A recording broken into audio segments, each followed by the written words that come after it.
ജനാധിപത്യത്തെ തകർക്കാൻ ആർക്കും സാധിക്കില്ലെന്ന് ആവർത്തിച്ച് ഉറക്കെ പറഞ്ഞുകൊണ്ട് രാഹുൽ ഗാന്ധിയുടെ വോട്ടർ അധികാർ യാത്രയ്ക്ക് ഇന്ന് പട്നയിൽ സമാപനമായിരിക്കുന്നു. വോട്ടർ അധികാർ യാത്ര തുടങ്ങിയതു മുതൽ നമുക്കറിയാം, എല്ലാവരെയും ഞെട്ടിച്ചുകൊണ്ട് ഇന്ത്യ സഖ്യത്തിൽ നിന്ന് പോലും വിട്ടുനിന്ന ആൾക്കാർ, പാർട്ടികളിൽ ഉൾപ്പെടെ എല്ലാവരും പങ്കുചേർന്ന് നയിച്ച, രാഹുൽ ഗാന്ധി നയിച്ച ഒരു യാത്രയാണ്. അതിൻ്റെ സമാപനത്തിൽ നമ്മൾ കണ്ടു അത്രയധികം ആളുകളാണ് അതിൽ പങ്കാളികളായത് എന്നുള്ളതാണ്. ബീഹാറിൽ അത് നടന്നതുകൊണ്ട് തന്നെ അതിന് വലിയ പ്രാധാന്യമുണ്ട്. ബീഹാറിനെ അത് അക്ഷരാർത്ഥത്തിൽ ഇളക്കിമറിച്ചു. 25ഓളം ജില്ലകൾ, നിരവധി മണ്ഡലങ്ങളിലൂടെയുള്ള ആ യാത്ര അത് എത്രത്തോളം ഗുണം ചെയ്യും ബീഹാറിന്, മാത്രവുമല്ല മറ്റു സംസ്ഥാനങ്ങളിലൊക്കെ അത് ഏതു തരത്തിലായിരിക്കും പ്രതിഫലിക്കുക എന്നൊക്കെയുള്ള വിഷയങ്ങളാണ് ആദ്യമേ നമ്മൾ ഇന്ന് എടുക്കുന്നത്. അജിം സർ, വോട്ടർ അധികാർ യാത്രയിലെ ഇന്നത്തെ സമാപനം കൂടി കണ്ടപ്പോൾ എന്ത് തോന്നി? ഈ സമാപനം മാത്രമല്ല, യാത്രയുടെ തുടക്കം മുതൽ അവസാനം വരെ നമ്മൾ ബീഹാറിൽ ശ്രദ്ധിക്കുന്ന ഒരു കാര്യം യുവാക്കളുടെ വലിയ തോതിലുള്ള പങ്കാളിത്തമാണ്. അത് മുമ്പ് നമ്മളോട് സൂചിപ്പിച്ചിട്ടുണ്ട്.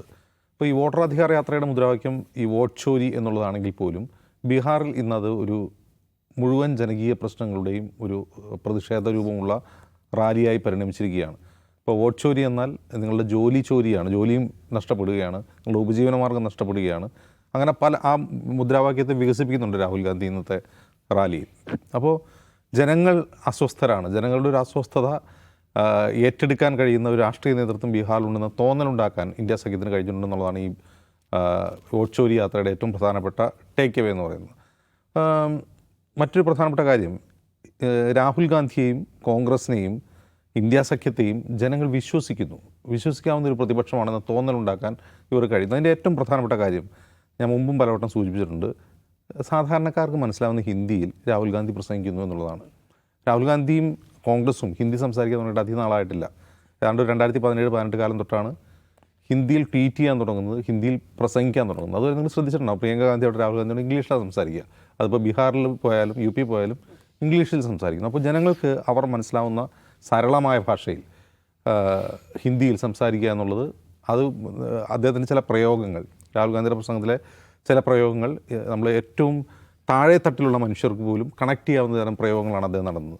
അതുകൊണ്ടുകൂടിയാണ്, ആ ഒരു മാറ്റം കൂടിയാണ് ഈ ജനങ്ങൾ കൂടുതലായി ഈ റാലിയിലേക്ക് ആകർഷിതരാകുന്നത്. രാഹുൽ ഗാന്ധിയെ കാണാൻ വേണ്ടി തന്നെ തടിച്ചുകൂടുന്ന ജനക്കൂട്ടം ബീഹാറിൽ എന്നുള്ളത് കോൺഗ്രസിനെ സംബന്ധിച്ച് ഒരു അഭൂതപൂർവമായ കാഴ്ചയാണ്.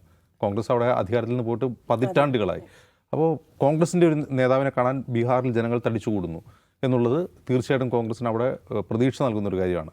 ഏറ്റവും പ്രധാനപ്പെട്ട കാര്യം നമുക്കറിയാം, ഇപ്പോൾ SIR പ്രോസസ്സുമായി ബന്ധപ്പെട്ട് സുപ്രീം കോടതിയിൽ ഒരു കേസുണ്ട്. ആ കേസ് ഇനിയും തീർപ്പാക്കിയിട്ടില്ല. ഈ കേസിൻ്റെ വാദത്തിനിടയിൽ പല ഘട്ടങ്ങളിൽ സുപ്രീം കോടതി തന്നെ ചില നിർദ്ദേശങ്ങൾ വച്ചിരുന്നു. ഒന്ന്, ഡിലീറ്റ് ചെയ്യപ്പെട്ട മനുഷ്യരുടെ ലിസ്റ്റ് നിങ്ങൾ പുറത്തുവിടണം, നിങ്ങൾ പബ്ലിഷ് ചെയ്യണം. അതുപോലെ ആധാർ ഉൾപ്പെടെയുള്ള രേഖകൾ, ഈ ആളുകളുടെ പൗരത്വം തെളിയിക്കാനുള്ള രേഖയായി നിങ്ങൾ പരിഗണിക്കണം. അത് ചെറിയ കാര്യമല്ല, കാരണം പാസ്പോർട്ട് പോലും പൗരത്വ രേഖയല്ല എന്ന നിയമമുള്ളൊരു നാട്ടിലാണ് സുപ്രീം കോടതി നിർദ്ദേശം വയ്ക്കുന്നത്. നിങ്ങൾ അവരുടെ വോട്ടിന് വേണ്ടി ആധാർ പരിഗണിക്കണമെന്ന് പറയുന്നത്. അപ്പോൾ ആ സുപ്രീം കോടതിയുടെ ഇടപെടൽ ഉണ്ടായതിന് ശേഷം എന്താണ് സംഭവിച്ചത്? ഇന്ന് സുപ്രീം കോടതിയിൽ ആ കേസുണ്ടായിരുന്നു. ആ കേസിൽ വന്നിട്ടുള്ളൊരു പ്രധാനപ്പെട്ട കാര്യം, ഇപ്പോൾ സെപ്റ്റംബർ 1 കരട് വോട്ടർ പട്ടികയിൽ തിരുത്തുവരുത്തി അന്തിമ വോട്ടർ പട്ടിക കട്ട് ഓഫ് ഡേറ്റ് എന്ന് പറഞ്ഞാൽ സെപ്റ്റംബർ 1, അതായത് നാളെ ഇന്ന്.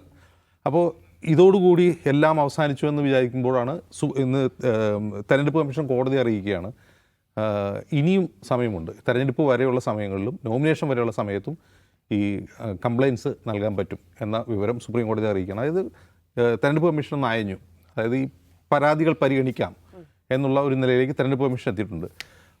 സുപ്രീം കോടതിയുടെ ഇടപെടലിനും തെരഞ്ഞെടുപ്പ് കമ്മീഷൻ്റെ അയലിനും ഒരു പ്രധാനപ്പെട്ട കാരണം ഈ പറയുന്ന വോട്ട് ചോരി യാത്ര തന്നെയാണ്. കാരണം ഒരു വിഷയത്തെ രാഷ്ട്രീയമായി തന്നെ നേരിടാതെ നിയമപരമായി ഒരു വശത്ത് നേരിടുന്നു, മറുവശത്ത് രാഷ്ട്രീയ പ്രതിരോധം ഉയർത്തുന്നു.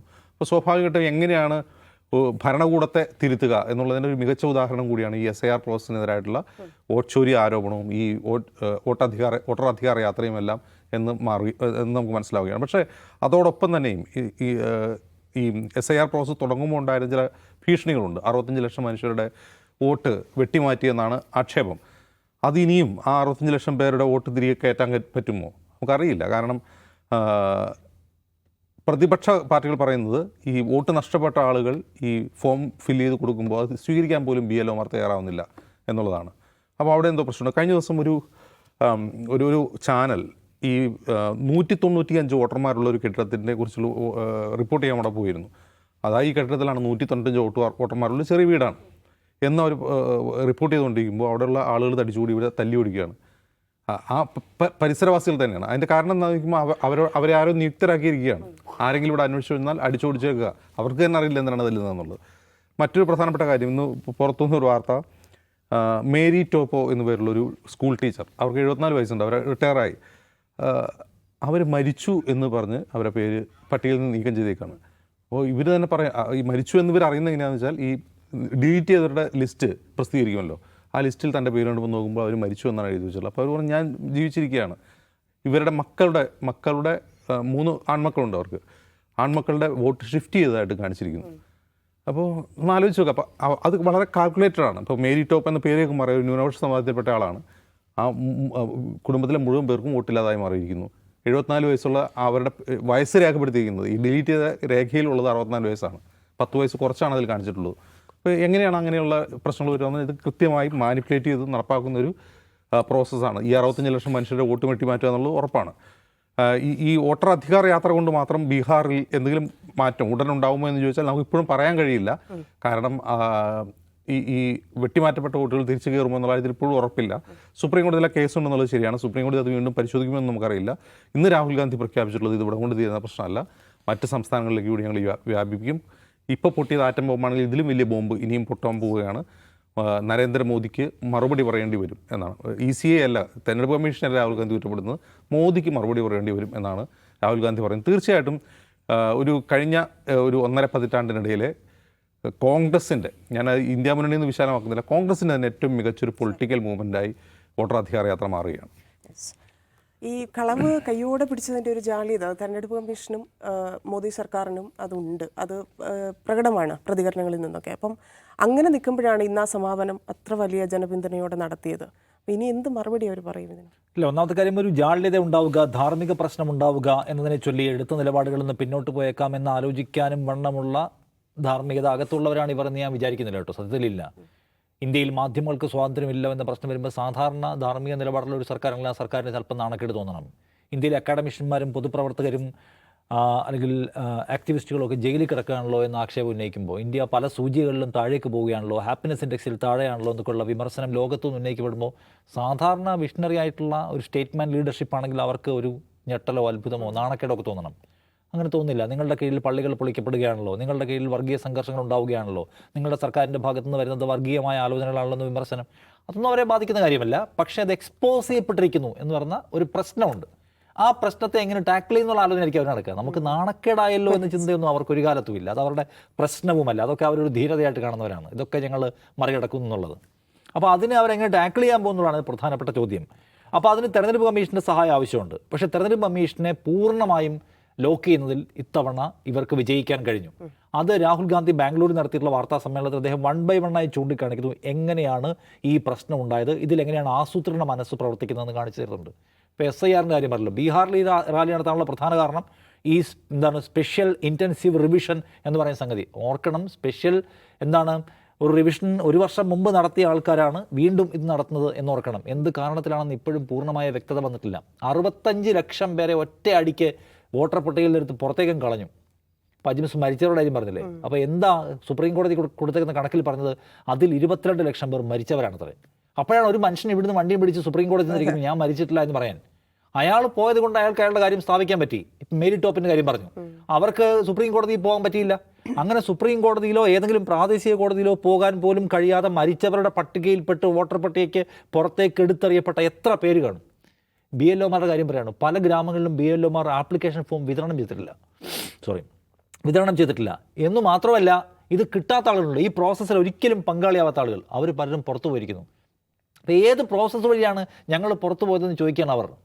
അപ്പോൾ സർക്കാർ കമ്മീഷൻ പറഞ്ഞു അവരുടെ എല്ലാം വെരിഫിക്കേഷൻ നടപടികൾ പൂർത്തിയാക്കി. ആര് പൂർത്തിയാക്കി? ആരാണ് ആപ്ലിക്കേഷൻ കൊടുത്തത്? ഒരൊറ്റ മാസം സമയം കൊടുക്കുകയാണ് ഇതെല്ലാം പൂർത്തിയാക്കാൻ. നമ്മൾ നേരത്തെ പറഞ്ഞു, മഴക്കാലത്ത് വെള്ളപ്പൊക്കമുള്ള സമയത്ത് ബീഹാറിനെ പോലെ ദാരിദ്ര്യം നിറഞ്ഞൊരു സ്ഥലത്ത് ഇത്തരമൊരു പരിശോധന നടത്താൻ അടിസ്ഥാന സൗകര്യങ്ങളൊന്നുമില്ലാത്ത ഒരു നാട്ടിലാണ് ഒരൊറ്റ മാസം സമയം. ഒരൊറ്റ മാസം സമയം കൊണ്ട് ഞങ്ങൾ ഈ റിവിഷൻ പൂർത്തിയാക്കാൻ പോവുകയാണെന്ന് ആരോടൊക്കെ സംസാരിക്കണം? പ്രതിപക്ഷ പാർട്ടികളോട് അടക്കം സംസാരിക്കണ്ടേ? അവരോട് ആരോടും ചോദിക്കാതെ ഒരു സുപ്രഭാതത്തിലൊരു പരിപാടി സ്റ്റാർട്ട് ചെയ്തിരിക്കുന്നു, സ്പെഷ്യൽ റിവിഷൻ നടത്താൻ പോവുകയാണ്, എന്നിട്ട് പുറത്താക്കാൻ പോവുകയാണെന്ന്. അതേസമയം അവിടുത്തെ പ്രതിപക്ഷ കോൺഗ്രസിൻ്റെയും അല്ലെങ്കിൽ RJDയുടെ ഒക്കെ പ്രധാനപ്പെട്ട നേതാക്കൾ നിങ്ങൾ നടത്തരുത് കേട്ടോ, 8 കോടി ആൾക്കാരുണ്ട്, അവരുടെ എല്ലാവരുടെയും റിവിഷൻ പൂർത്തിയാക്കാൻ നിങ്ങൾക്ക് 1 മാസം സമയം പോരാന്ന് പറഞ്ഞു. മൈൻഡ് ചെയ്തില്ല. ആരെയും പരിഗണിക്കാതെ വേഗത്തിൽ നടപ്പിലാക്കാനുള്ള തിടുക്കം എന്തിനായിരുന്നു? അപ്പോൾ ആ ചോദ്യം ചോദിക്കപ്പെടുന്നു. സുപ്രീം കോടതി പോയിട്ട് പോലും ഇതിൻ്റെ ഡീറ്റെയിൽസ് ചോദിക്കുമ്പോൾ കമ്മീഷന് RTI പ്രകാരം ചോദിക്കുമ്പോഴും കമ്മീഷന് ഉത്തരം പറയാൻ പറ്റുന്നില്ല. പുറത്താക്കിയ 65 ലക്ഷം പേരുടെ പട്ടിക എന്താ പ്രസിദ്ധീകരിക്കാഞ്ഞത്? അതിന് മറുപടിയില്ല. കുറച്ച് കഴിഞ്ഞ് പറഞ്ഞു അതിൻ്റെ പ്രധാനപ്പെട്ട ഭാഗങ്ങൾ നിങ്ങൾ വെബ്സൈറ്റിൽ കാണാം. അപ്പോൾ ഇവിടെയും ചോദിക്കുന്നു രാഹുൽ ഗാന്ധി വെബ്സൈറ്റിലുള്ള രേഖകൾ സാധാരണക്കാരന് പരിശോധിക്കാൻ കഴിയുമോ? അതിന് ഉത്തരവില്ല. ആകപ്പാടെ ദുരൂഹത നിറഞ്ഞ ഒരു ഏർപ്പാട് ബീഹാറിൽ തെരഞ്ഞെടുപ്പിന് 3 മാസം മാത്രം ബാക്കി നിൽക്കെ വേഗത്തിൽ തട്ടിക്കൂട്ടി നടപ്പിലാക്കുകയാണ്. ഈ ആശങ്ക അവിടെയുണ്ട്. പുറത്താക്കപ്പെട്ട 65 ലക്ഷം പേരിൽ നല്ല ശതമാനം ആളുകൾ അകാരണമായി പുറത്താക്കപ്പെട്ടവരായിരിക്കും, അനീതിയോടെ പുറത്താക്കപ്പെട്ടവരായിരിക്കും. അവർക്ക് തിരിച്ചു വരാനുള്ള ഇടമുണ്ടാക്കുമോ എന്ന ക്വസ്റ്റ്യൻ അവിടെയുണ്ട്. ആ ചോദ്യമാണ് അഡ്രസ്സ് ചെയ്യേണ്ട കാര്യം. അപ്പോൾ അതുകൊണ്ട് ഒരു അനീതി നടന്നു കഴിഞ്ഞിട്ടുണ്ട്. അതിനപ്പുറത്തേക്ക് പോകാതെ അവരെ തടയാൻ പറ്റുമായിരിക്കുമെന്ന് വിചാരിക്കാം. ഇതിൽ ഹോപ്പ്ഫുള്ളായിട്ടുള്ള ഒരു കേന്ദ്രം, ഇപ്പോൾ ഈ SIRൻ്റെ കാര്യത്തിൽ ഹോപ്പ്ഫുള്ളായിട്ടുള്ള ഒരു കേന്ദ്രം എന്ന് പറഞ്ഞാൽ സുപ്രീം കോടതിയാണ്. സമരം കൊണ്ട് അതിനെ പുറത്തു കൊണ്ടുവരാനേ പറ്റുള്ളൂ, തീർപ്പുണ്ടാക്കാൻ പറ്റില്ല. കാരണം ആ സുപ്രീം കോടതിക്ക് ഇത് ബോധ്യപ്പെടണം. സുപ്രീം കോടതി അത് കണ്ടിട്ടുണ്ടാവും. കാരണം നോക്കൂ, രാജ്യത്തെ പ്രതിപക്ഷ നേതാവും അദ്ദേഹത്തിൻ്റെ കൂടെയുള്ള പ്രധാനപ്പെട്ട കക്ഷികളും ഈ തെരഞ്ഞെടുപ്പ് പ്രക്രിയയിലും തെരഞ്ഞെടുപ്പ് കമ്മീഷൻ്റെ വിശ്വാസ്യതയിലും സംശയം പ്രകടിപ്പിച്ച് തെരുവിലിറങ്ങിയിരുന്നു. അത് സീരിയസ് ആയിട്ടുള്ള കാര്യമാണ്. കാരണം അവരുടെ സംശയത്തെ നമ്മൾ മുഖവരിക്കെടുക്കണം. അല്ലാതെ നിങ്ങൾ പ്രതിപക്ഷമാണ്, നിങ്ങൾക്ക് പാകിസ്ഥാൻ്റെ ഭാഷയാണെന്ന് പറഞ്ഞ് ഓടിക്കാൻ കോടതിക്ക് പറ്റില്ലല്ലോ. അപ്പോൾ കോടതി നോക്കുമ്പോൾ രാജ്യത്തെ ഒരു സംവിധാനത്തെക്കുറിച്ചുള്ള അവിശ്വാസം രേഖപ്പെടുത്തുന്നു പാതി ആളുകൾ. അത് സീരിയസ് ആയി എടുക്കാൻ കോടതി നിർബന്ധമാകും. കോടതി തന്നെ ചോദിക്കുന്നുണ്ട് മുമ്പ് വരുമ്പോൾ, ഇതെന്താ ബീഹാറിൽ മാത്രം ഇപ്പോൾ നടത്തുന്നത്, രാജ്യത്ത് എല്ലായിടത്തും നടത്തുന്നതാണ്, ഇത് കുറച്ചുകൂടി നേരത്തെ നടത്താറുന്നതാണ്. ഈ തെരഞ്ഞെടുപ്പ് സമയത്തിന് തൊട്ട് 12.25 മണിക്കൂറിൽ വന്ന് നടത്തിയാൽ നിങ്ങൾക്ക് ഇതെങ്ങനെ പൂർണ്ണമായിട്ടും പെർഫെക്റ്റ് ആയിട്ട് ചെയ്യാൻ പറ്റും? ഈ ചോദ്യത്തിന് ആൻസർ ചെയ്തിട്ടില്ല. അപ്പോൾ അതുകൊണ്ട് രാജ്യത്തെ നല്ല വിഭാഗം രാഷ്ട്രീയ പാർട്ടികൾക്ക്, പ്രതിപക്ഷത്തിന്, പ്രതിപക്ഷ നേതാവിന് ഈ രാജ്യത്തെ ഒരു സിസ്റ്റത്തിൽ അവിശ്വാസം വന്നിരിക്കുന്നതിനെ കോടതി സീരിയസ് ആയിട്ട് എടുക്കുന്നുണ്ട്. അതുകൊണ്ടാണ് കോടതി ആ ചോദ്യം ചോദിക്കുന്നത്. ആ ചോദ്യം കോടതി ചോദിക്കുന്നതുകൊണ്ടാണ് ഈ കൂടുതൽ റിലാക്സേഷൻ സംഗതികളുമായിട്ട് വരാൻ ഇപ്പോൾ തെരഞ്ഞെടുപ്പ് കമ്മീഷൻ നിർബന്ധമാകുന്നത്. എന്തായാലും ഒരു കാര്യം ഉറപ്പാണ്, രാഹുൽ ഗാന്ധി അടുത്തുള്ള യാത്ര നമുക്കറിയാം. ഭാരത് ജോഡോ യാത്ര നടത്തിയ ശേഷം, ഭാരത് ജോഡോ യാത്രയാണ് സമീപകാലത്ത് കോൺഗ്രസിൽ നിന്നുള്ള ഏറ്റവും വിപ്ലവകരമായ ഒരു അടിത്തട്ട് പ്രവർത്തനം. രാഹുൽ ഗാന്ധിയുടെ ഇമേജിനെ മാറ്റിമറിച്ച പ്രക്രിയ അതായിരുന്നു. അതിനുശേഷം കോൺഗ്രസ് 100 സീറ്റുമായിട്ട് ഉയർന്നു വന്നു. അധികാരം പിടിക്കാൻ പറ്റിയില്ല. പക്ഷേ രാഹുൽ ഗാന്ധി ഒരു വിശ്വസിക്കാൻ കൊള്ളാവുന്ന നേതാവാണെന്ന് ബോധ്യം ഉണ്ടാകുന്നു. അദ്ദേഹം ഉയർത്തിയ മുദ്രാവാക്യങ്ങൾക്ക് വോട്ട് കിട്ടുന്നു, അവർക്ക് 100 സീറ്റ് കിട്ടുന്നു. അതിൻ്റെ കീഴിൽ ഇന്ത്യ സഖ്യം എന്നൊരു മുന്നണി രൂപപ്പെടുന്നു. ആ മുന്നണി പുതിയ സമരങ്ങൾ ഉണ്ടാക്കുന്നു. അപ്പോൾ അടിത്തട്ടിലെ ജനങ്ങളെ ഉഴുതുമറിച്ചുകൊണ്ടുള്ള ഏതൊരു ഒരു പൊളിറ്റിക്കൽ എക്സസൈസിനും ആ നിലയ്ക്കുള്ള ഗുണമുണ്ടാക്കാൻ കഴിയും. അതുകൊണ്ടാണ് അവിടുത്തെ തെരുവിൽ നിൽക്കുന്ന മനുഷ്യർ പോലും ഞങ്ങളുടെ വോട്ട് കൊള്ളയടിക്കപ്പെടുന്നു, രാഹുൽ പറയുന്നത് ഞങ്ങൾക്ക് മനസ്സിലാവുന്നുണ്ട് എന്ന് പറയുന്നത്. 100 കണക്കിന് ആളുകൾ, ആയിരങ്ങൾ, പതിനായിരങ്ങൾ ആ യാത്രയെ പിന്തുണയ്ക്കാൻ അവിടെ എത്തിച്ചേരുന്നത്. അപ്പോൾ ആ എക്സസൈസ് അവർ തുടരുന്നത് ഗുണമാകുമുണ്ടാവുക എന്ന് തന്നെയാണ് വിചാരിക്കേണ്ടത്. BJPയെ സംബന്ധിച്ചും അതൊരു ഞെട്ടലുണ്ടാക്കിയിട്ടുണ്ട്. പക്ഷേ ആഫ്റ്റർ ഓൾ ഈ പറയുന്ന പ്രക്രിയ വിജയിക്കണം. കാരണം അല്ലെങ്കിൽ എന്താണ്, ഈ ജനങ്ങളെ മൊത്തം എഡ്യൂക്കേറ്റ് ചെയ്തതിൻ്റെ ഭാഗമായിട്ട് ജനങ്ങൾ BJPക്കെതിരെ വോട്ട് ചെയ്യാൻ തീരുമാനിക്കുന്നു. പക്ഷേ വോട്ട് പെട്ടിയിൽ വീഴണം. ആ വീഴുന്ന വോട്ടും പ്രോപ്പറായി കൗണ്ട് ചെയ്യപ്പെടണം. അവിടെയാണ് പ്രശ്നമുള്ളത്. ആ പ്രശ്നത്തെ ഫിക്സ് ചെയ്യാൻ കഴിഞ്ഞിട്ടില്ലെങ്കിൽ ഇതിനെല്ലാം പൂർണ്ണ വിജയം ഉണ്ടാക്കാൻ കഴിയില്ല. അപ്പോൾ അതിന് കോടതികൾ കൂടി ഉണർന്ന് പ്രവർത്തിക്കുക, കോടതികൾ കൂടി വസ്തുത കാണുക. തെരഞ്ഞെടുപ്പ് കമ്മീഷൻ എന്ന് പറയുന്ന സംവിധാനം അവിശ്വാസത്തിൻ്റെ ഒരു ഷെയ്ഡ് വീണ് കിടക്കുന്നു. അത് പരിഹരിച്ചിട്ടില്ലെങ്കിൽ ഇൻസ്റ്റിറ്റ്യൂഷൻസിന് മുഴുവൻ അതൊരു മുന്നറിയിപ്പായിരിക്കും. പിന്നെ സകല ഇൻസ്റ്റിറ്റ്യൂഷൻസിൻ്റെയും വിശ്വാസം സംശയിക്കപ്പെടും. ഇൻസ്റ്റിറ്റ്യൂഷൻസിൻ്റെയും ഭരണഘടനയുടെയും ഭരണഘടനാ മൂല്യനിർവഹണത്തിൻ്റെയും വിശ്വാസ്യത സംശയത്തിലായാൽ പിന്നെ രാജ്യത്തിൻ്റെ നിലനിൽപ്പ് തന്നെ അപകടത്തിലാകുന്നുള്ള ഏറ്റവും കോർ ഇഷ്യൂവിനെ മനസ്സിലാക്കാൻ കോടതി തയ്യാറാവുകയാണ് വേണ്ടത്. കോൺഗ്രസിനെയും ഇന്ത്യ മുന്നണിയെയും സംബന്ധിച്ച് അവരുടെ ഒരുമയും അവരുടെ ഒരു വലിയ ആത്മവിശ്വാസവും പ്രകടമായ ദിവസങ്ങളിലൂടെയാണ് കടന്നുപോയത്. അവർക്കത് തുടരാൻ തന്നെ കഴിയട്ടെ എന്ന് BJP അവിടെ അവരുടെ പണിയെടുക്കുന്നുണ്ടാവുമല്ലോ സ്വാഭാവികമായിട്ടും. അപ്പോൾ ഇനിയിപ്പോൾ വരാൻ പോകുന്ന അടുത്ത ഈ സീറ്റ് വിഭജനം പോലുള്ള കാര്യങ്ങളൊക്കെയാണ്. അതിലൊക്കെ അവർക്ക് ഹെൽത്തി ആയിട്ട് മുന്നോട്ട് പോകാൻ കഴിഞ്ഞാൽ കുറച്ചൊക്കെ ബെറ്റർ പൊസിഷൻ കീപ്പ് ചെയ്യാൻ പറ്റുമായിരിക്കും എന്നാണ് എനിക്ക് തോന്നുന്നത്. എന്തായാലും ഈ സമരം, ഞാൻ വീണ്ടും പറയുകയാണ്, സമരം നാളെ ജയിക്കുമോ എന്നുള്ള ക്വസ്റ്റ്യൻ പ്രസക്തിയില്ല. സമരം എന്ന് പറഞ്ഞാൽ കണ്ടിന്യൂസ് പ്രോസസ്സാണ്. അതിനൊരു ദിവസം ജയിക്കാതെ നിർവാഹം ഇല്ലാത്തതുകൊണ്ട് തന്നെ സമരത്തിൻ്റെ ഭാഗമായിരിക്കൂ എന്ന് ഞാൻ വീണ്ടും പറയുകയാണ് കോൺഗ്രസിനോട്.